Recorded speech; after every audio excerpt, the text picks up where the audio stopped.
बुल्ढाना विधानसभा क्षेत्र के लिए शिवसेना महायुति के उम्मीदवार और मौजूदा विधायक संजय गायकवाड़ ने आज बुल्ढाना शहर में मतदान केंद्र पर जाकर अपना वोट डाला।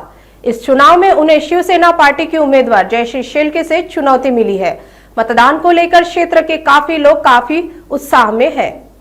प्रतिक्रिया हीच आहे की आज पहिल्यांदा लोकांमध्ये खूप उत्साह आहे मतदानासाठी। सकाळी 6-7 वाजेपासून लोकांच्या रांगा आहेत। अगदी ज्येष्ठ नागरिक सुद्धा इतकं वय असताना सकाळपासून ते मतदानामध्ये हिरिणी सभा घेऊन आलेले आहेत आणि मतदान केलं की लोक मला एकदम दाखवतात, विक्ट्री दाखवून आलेले आहेत आणि डन करून आलेत। त्याच्यामुळे असं वाटतं की मोठ्या प्रमाणामध्ये जनता माझ्या पाठीवर राहते। काय आव्हान आहे? सगळ्यांनी मतदानाचा पवित्र हक्क बजावा। लोकशाहीचा मोठा पवित्र उत्सव हा चालू आहे। याच्यामध्ये सगळ्यांनी सहभाग घेऊन आपलं कर्तव्य बजावायचं आहे। आपल्या मतातून राज्याचा एक मुख्यमंत्री या ठिकाणी घडणार आहे, एक आमदार घडणार आहे आणि तो लोकप्रतिनिधी तुमच्या सर्वांचा मनातला असावा। आणि म्हणून मतदानाचा जो अर्थ आहे की आपल्या मतदान म्हणजे आपल्या विचाराचा असणाऱ्या माणसाला विचारदान करणं म्हणजे मतदान करणं, तो हक्क सगळ्यांनी बजावावा।